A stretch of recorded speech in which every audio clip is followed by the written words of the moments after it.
Okay, we'd like to thank the Gaelic League for hosting us again this time for another weigh-in. We also had the press conference here a few weeks back as we get ready for Friday the 13th at the Masonic Temple, where somebody's going to be unlucky and somebody's going to be pretty doggone good. So we'd like to welcome everybody here for that. Without further ado, I'd like to introduce the gentleman that's putting all this together and is really going out on a big venture to try to bring boxing back to the D. And I want to introduce right now George Kaltzis.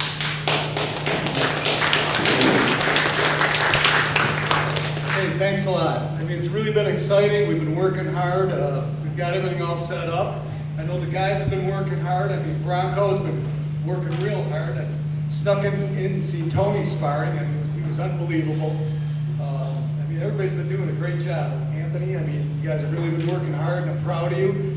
Now let's just make this thing go. I mean, hoping to get a good turnout. Like I said, we're going to try to do a 5-fight series and just keep building. So it's all for us, and it's all for you too. Thank you very much.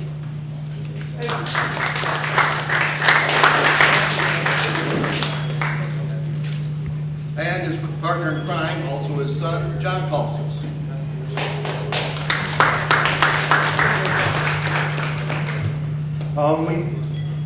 Everything came around good. The fight came quick. We got the next one scheduled for November. We'll give you guys the date as soon as possible, probably tomorrow at the fight. We're very excited. We got some good fights, and it's going to be a great night, and it's going to be the kickoff to something great. We're really excited about it. Got some great fighters up here. You guys will get to know them soon, and they'll be household names for you. We'd like to thank Carlos for everything he did for us. He spent a lot of hours on this and spent a lot of time on it. A lot of sleepless nights where he's calling me at 4 or 5 in the morning while normally we'd be sleeping. So we worked really hard on this. So we hope you have a great time and enjoy the show.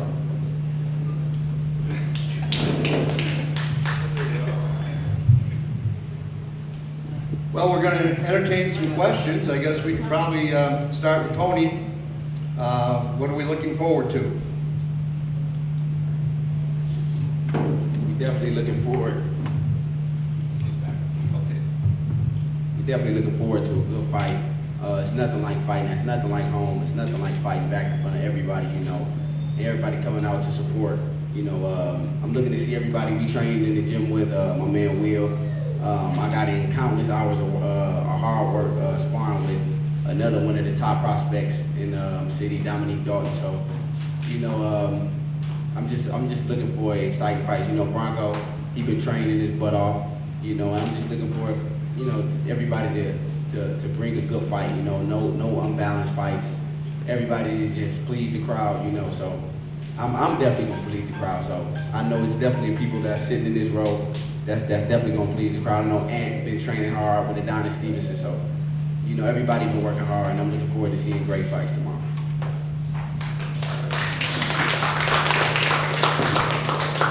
Have you really been working your ass off, Bronco? Yeah, Bronco's kind of shy, but I'm going to ask him to come up here and say a few things about what's happening in his career and what he thinks about what's going on here in the D. Bronco McCarthy. I just want to say thank you, George and John, for having me be a part of this. This is great, man. This is great for the city of Detroit. I'm so glad that they're going to bring boxing back here and just revive it. And I mean, this city is, you know, when you think of fighting, you think of the city of Detroit. You know, I'm looking over here, I see former world champion Jimmy Paul in the audience, heavyweight contender Cedric Boswell. I mean, it just goes on and on and on. Detroit is the mecca. You know, they talk about Vegas, New York. They can talk about all the places. It started right here in Detroit, man. There's never been a place like the Kronk Boxing Gym and the fighters that came out of this era and that generation. You know, and just to be, you know, it's no secret. My career is winding down, and these young guys here, their career is just building up. And this is the best place and the greatest place to start it, right here in the city of Detroit. And tomorrow night's going to be a great show. Looking for a great turnout, some great fights, and some great support tomorrow night and in the future. Thank you.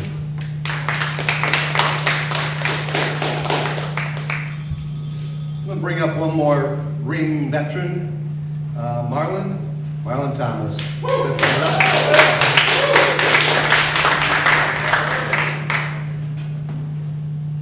Marlon, step right on up. Been around a while. How much longer you want to be around? Boxing. Longer than the training take. I plan on putting on a good show. I see Tony Harris. I'm looking at him every day training. He kind of got me fired out when I see how sharp he was, and I was trying to match his skill and his play. So I mean, I got a good show I'm gonna put out there. I mean, I'm gonna do some people. Just be there early to see me.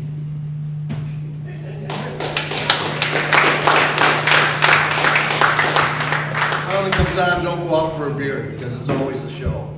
I think we're going to open things up for some questions from those of you out there who want to talk to the various participants. Who would like to ask a question? I know Dan Grasham probably wants to. No? You're shy, I know. Oh, okay. Mark Goodwin. I got a seat for you right over here, by the way. So you got a media table. Go ahead. I got a question for Marlon Thomas. Marlon, you've had a long, productive career. Are you sure that you're able to extract another exciting fight out of your long career? Yeah, I'm sure. I mean, if I couldn't do it, I wouldn't even try. I would have just walked away and stayed away. But I never really walked away. I never stopped. Called myself retired. Really, it's just hard to get fights because I didn't have nobody to put up the money for the fight to get me back active. But now, you know, George came in the game. George came to give me a shot, so I'm gonna make the best of it. Does that give you more energy now that somebody gets behind you? Yeah, pretty much. But like I say, to see Tony do it at the level he's doing it on, and to see him do the little things, and then he come up boxing me, and I'm just like almost looking in the mirror, and I'm like, man, I got the match him. You know what I'm saying? Like I'm gonna try to steal the show. It don't even make no difference. I'm telling you right now. You know what I'm saying? Everybody, I mean, but we have a good camp. You know what I'm saying? We training his father. You know, so I think it's gonna be a trigger.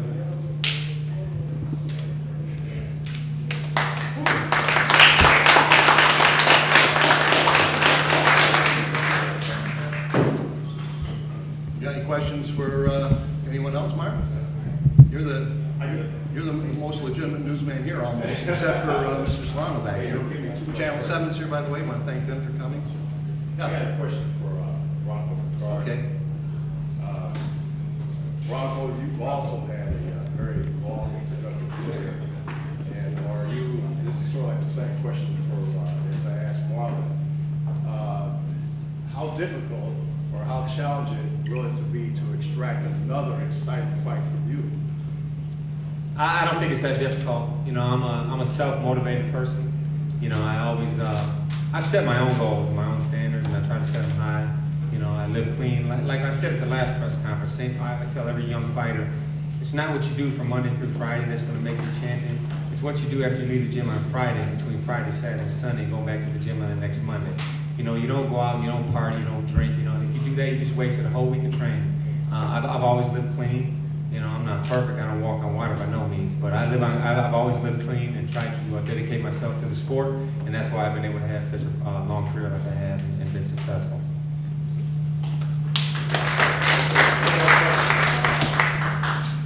I know you just take one fight at a time, but what are your short-term goals as a fighter right now? To win tomorrow night. That's my short-term goal. Then after that, maybe tomorrow we'll talk again. Thank you.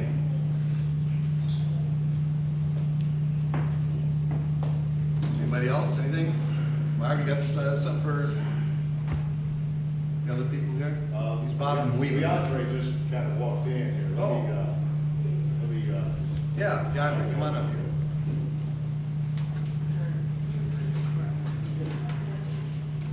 Leandre, on this card, you got a lot of, I guess, productive, decent fighters on this card. How much pressure is on you to perform, to bring about an exciting fight for the fans? How much pressure is on you? I really feel like it's kind of a lot of 3-0, first fight, second round knockout. The last two been all right. You know, so people go off my amateur background saying get over 100 amateur fights, do this, do that. So if I gotta come out, I gotta get the dude out of there. I'm leaving me a knockout in the first couple rounds.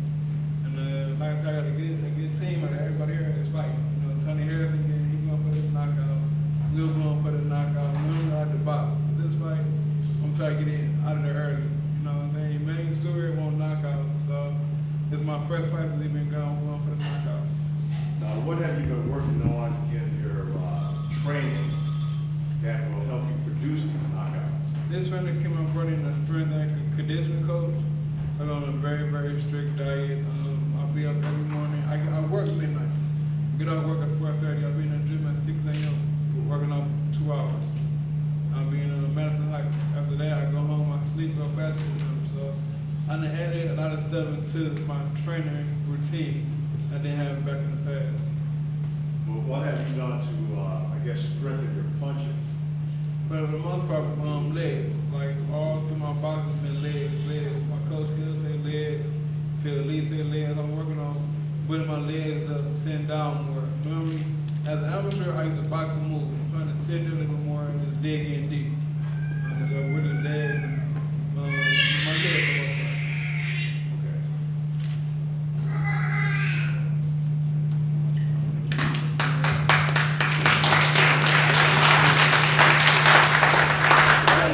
White. You got another one? Dennis, I got a question for Anthony Barnes. Sure.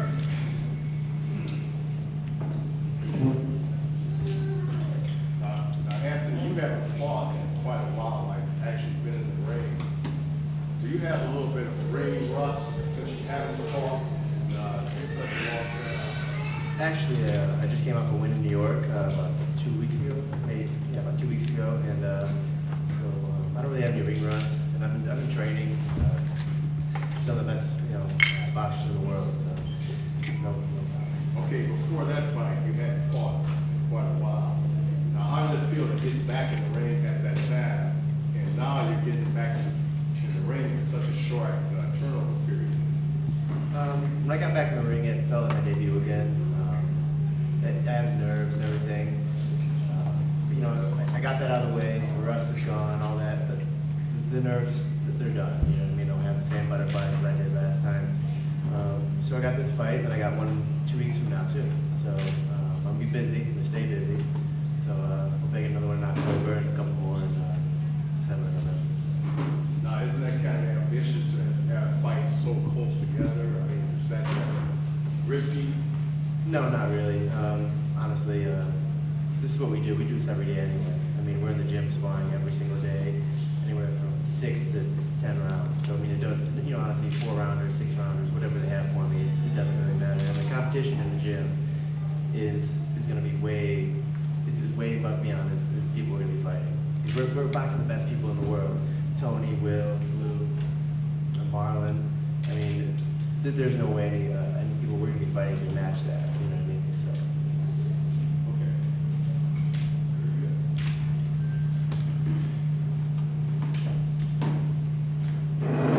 Anybody else got anything for the gentleman up here? Okay. Bronco? How you doing? Step right up here, Bronco.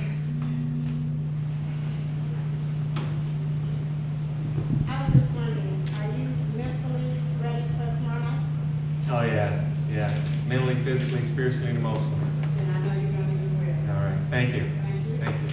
Hey, Bronco. Bronco. So, I mean, you've been a three-time plus world champion. You fought like the best in the business. What more is there for you to prove? Like, what are you looking to? What is the need for you to come back and fight more? I guess there's necessarily no need, but it's in me. I still feel I have a little left to offer the game, and I want to go on my own terms. And I think this is the right place to start, right here at home, and to just go out where I came in, right here in Michigan, and go out, like I said before, with a little class, a little dignity, and a little character, and do it at home.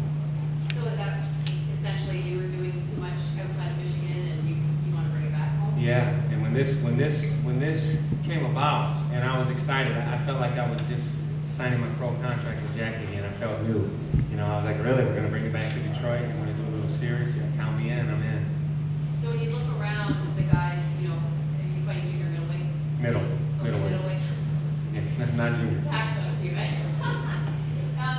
When you look around the guys at the top there, who are the guys that you're looking to see? And do you look at those guys and say, I can get him if you have the skills? Because I mean, you are one of the most exciting fighters out there. Well, I feel that feel that any fight that I'm in, no matter who it's against, is winnable for me. Whether they're world champion, undisputed champion. I mean, obviously the guy in my division is was Sergio Martinez, but that Triple G right now, that guy's a beast. And everybody's running for him. But him and Curtis Stevenson are going to be fighting here soon, and that's going to be. I think I'm more excited to watch that fight than almost any fight coming up, except for tomorrow. But whoever, I just want one more opportunity, one more big shot, and I'll make the most of it. All right, it's cool because I mean, people just don't know how excited you were back when you were here fighting, so we look forward to it. Thank you, Kara. I appreciate that. Thank you. I have another question. Over your career, you had some really exciting fights, exciting moments. Can you relate to us some of your most exciting, most memorable moments in your boxing career? Well, no matter whatever happens in my career or happened, when I won my first world title in California, because I dedicated that to my grandfather who died before I was able to win that title, and I told him that when I won that title, I'd bring that belt to his grave. That's the only time I visited. I'd bring it to his grave and lay it on his headstone and say, I did it, Grandpa, because we were close. And when I won that belt, first thing I did when I got back to Michigan is me and my uncles went to his gravesite, and I laid that belt on his headstone, and I said, I told you I would do it. And I kept my word. And no matter what happens the rest of my career, there's a lot of moments that I could talk about, and no matter what I do from this point forward, nothing will ever replace that. That was the moment, and it was private, and it was just me and my uncles, and we told a lot of stories about my grandpa, and nothing, like I say, nothing will ever take the place of that. That was the best moment in my career. Yeah, I was just gonna say, have you seen a lot of changes in the 20-plus years since we turned pro in '92? Yeah, I turned pro in '92. Yeah, it's been. So it's 21 years. I mean, have you seen a Well, lot it's of funny. changes? I was telling Cedric, me and Cedric, we trained at the same gym up there with you, and how these guys talked about how they grew up together, and I'm like, dang, Cedric, I watched your son in the gym when he was, But boxing. I mean, the fighters of this era, I don't think are the same as the fighters of the '70s and '80s. That was the era. I mean, I remember telling Tommy Hearns, I said, man, Tommy, I'm sure glad I didn't come up when you guys were all coming up. I might not even been able to make the top 10 when you had Leonard, Hearns, Benitez, Hagler, Duran. I mean, that was the time. Would you think Mayweather should hang with those guys? Put me on the spot. I would say Mayweather could hang with some of them, but I do not see Mayweather being able to hang with the tip-top 147-pound Thomas Hearns on top of his game. I just don't think that Mayweather could handle that storm. So how do you think he'll do tomorrow night? I think he'll do fine. He's not facing the Tommy Hearns kind of guy. I think he'll do fine tomorrow night. Anybody off camera taking bets, I got money on Mayweather. Let's see what happens.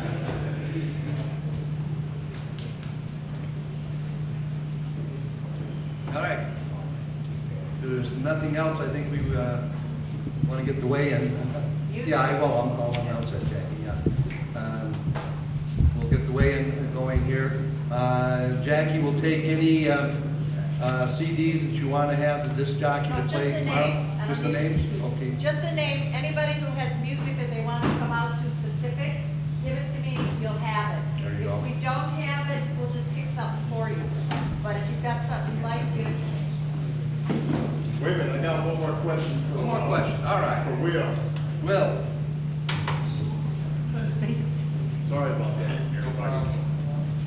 Will, just talk about how your training has gone and how has that prepared you for tomorrow night. Training's been excellent. Every day we've been getting what we needed to see, the looks we've been needing to get. I came over, I boxed with this guy. I boxed with, Marlon. I should have boxed with him. But no, we've been getting the looks we need, and I'm strong. I feel good. Weight's not been a problem. I've been, right at weight the whole time, so I haven't missed a meal or anything like that. So Have you been working on anything specifically as far as training? Well, I won't let you know too specifically, but we sit down on our shots. We punch it. We crack it.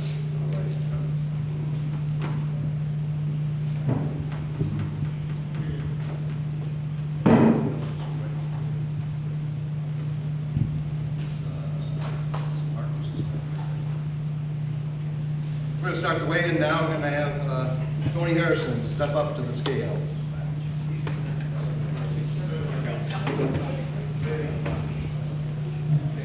All right, I guess we're gonna start with bottom then. Albert Harkins, come on up. Albert's back there. He's back there with his young child, 1 year old, right? All right. And he'll be followed by his opponent, Gabriel B.B. Garza.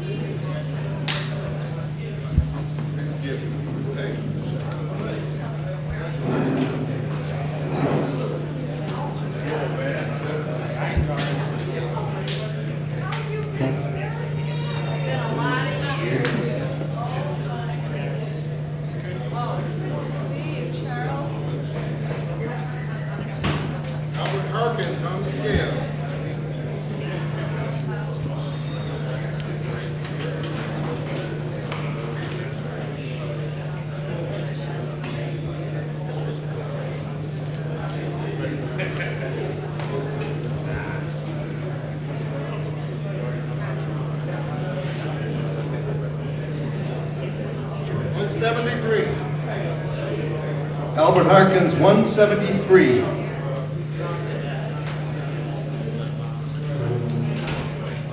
Gabriel Garza.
Gabriel Garza, 178. Lorenzo Barber.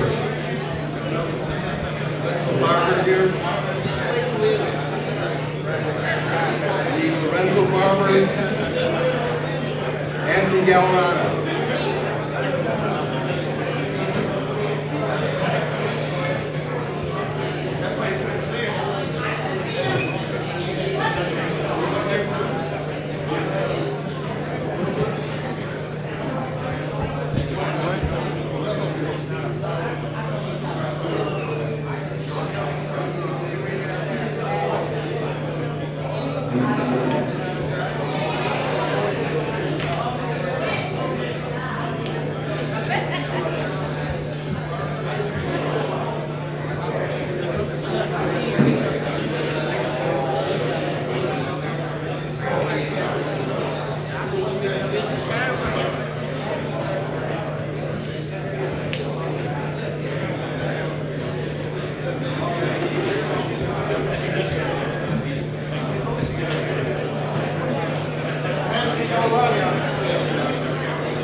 Anthony Gallerano, 121.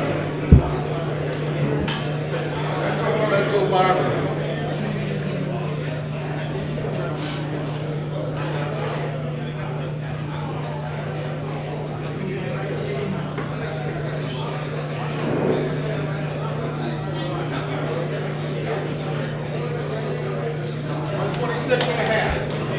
$126 and a half for Lorenzo Barber. William Hill and William McElroy.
William McElroy.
William McElroy, 149.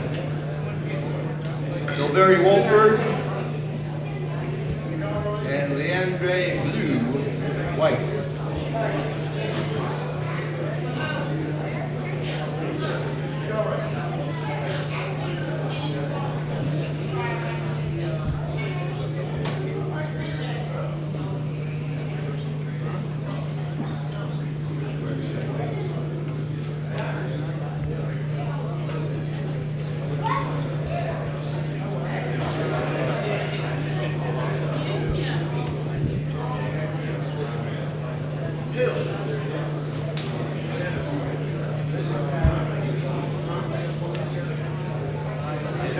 Down front. Mister. To the right.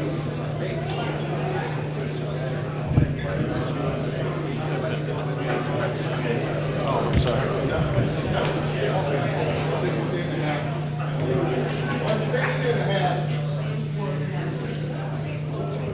160 and a half, is that what you said?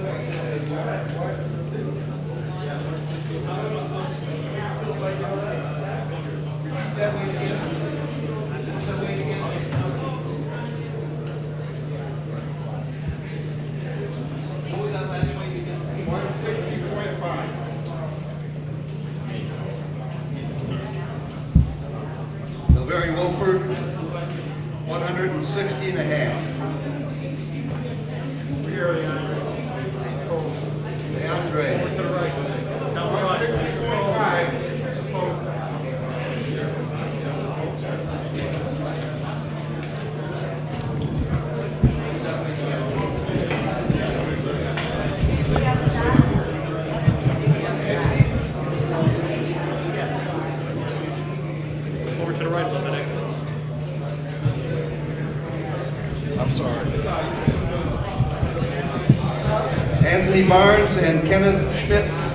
Kenneth Schmitz is not here. Okay. All right. Ken Schmitz is not here. He's on his way. He'll be weighed in tomorrow. And so will Barnes? Barnes, oh, okay. Anthony Barnes.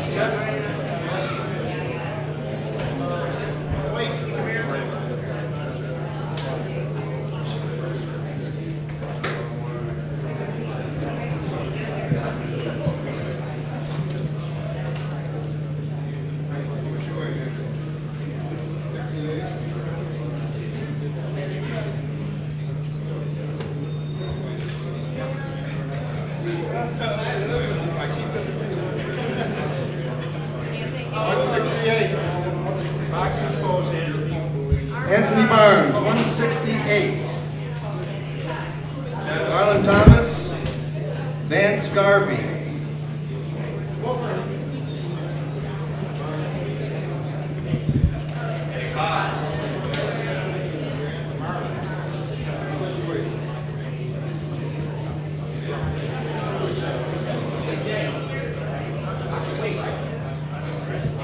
Down front.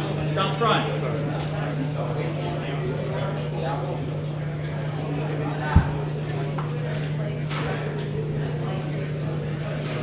61. Give me a pose, Marlon. Marlon Thomas, 161.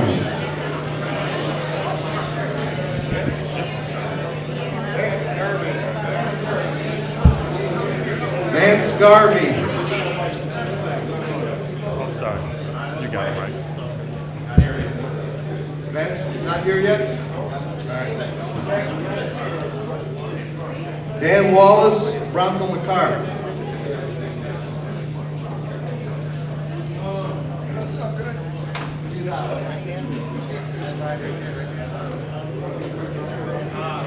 Appreciate all your help. Hey, Broncos fan, down front today.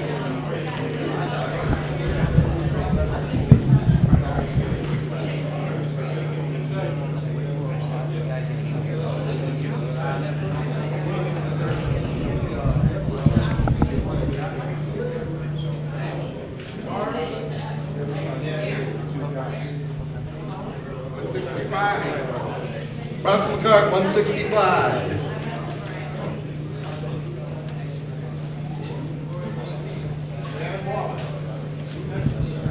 Dan Wallace. Carlos. Yeah. Great George, Bronco. Like it. You gotta teach some of the younger guys. Great. Come on. No, man, you gotta hook them up. Dan Wallace here again. Carlos?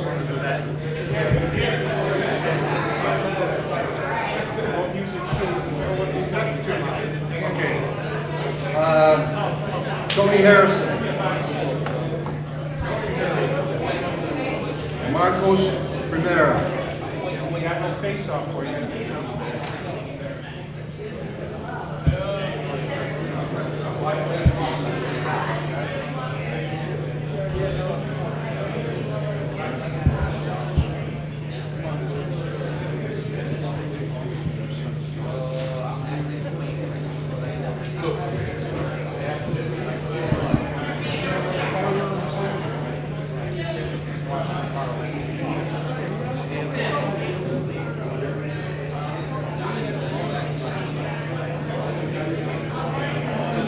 Fighters, make sure tomorrow you bring your federal ID. Tomorrow we will do drug testing. No, we can do it before your bout now. Also, Bring your federal ID tomorrow. Drug testing tomorrow.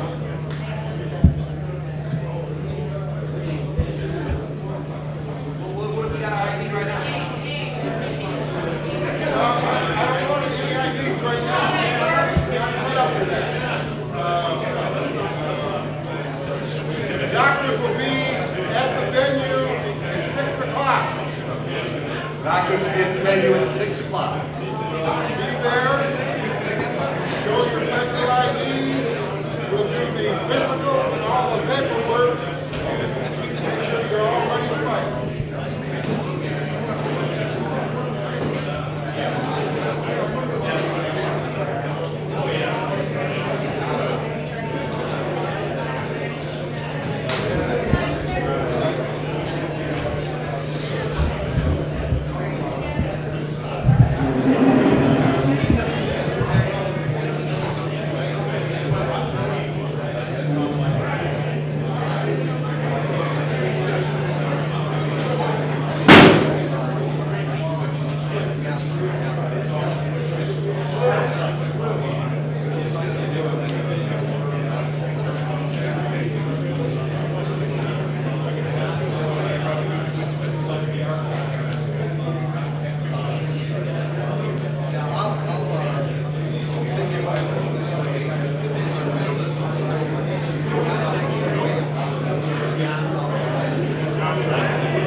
Exactly.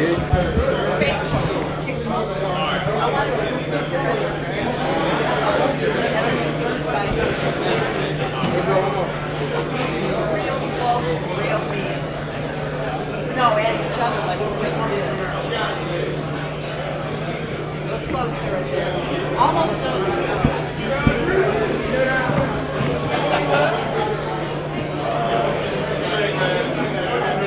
Much nicer.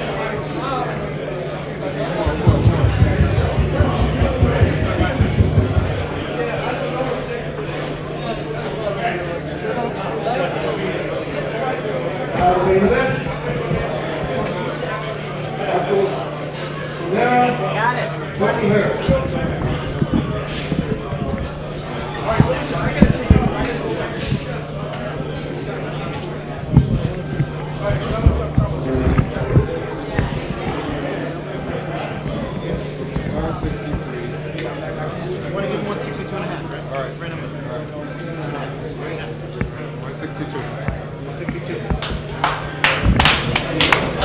162. Marcos Primera, 162. Tony Harrison.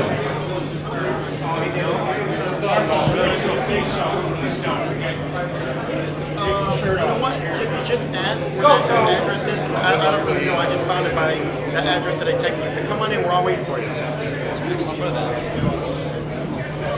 Oh, yeah. I would just no. I think that's kind of far. Just ask somebody where it is. Look at the address at X16. Ask where it is, and just come on in. We're waiting for you. Okay? I'm just here at the waiting area. I gotta look at the waiting. Come on in.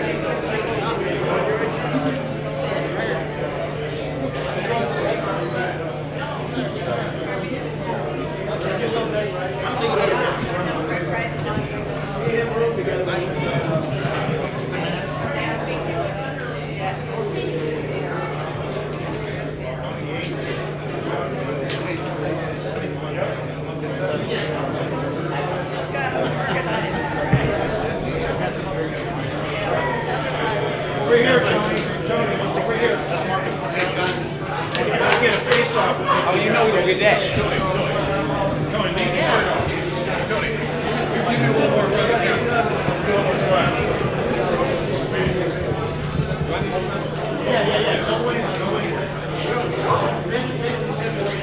Tony Harrison, 162.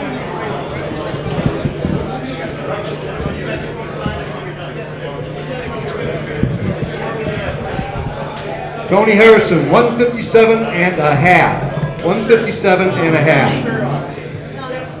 We would like to have all the Cultus Promotion Detroit-based boxers over on my left. Also, everybody that's going to the accommodations tonight, kind of at the back of the room, we'll get you over there. It's not that far away. I want to thank everybody for coming. Have a great night tomorrow night. Thank you very much.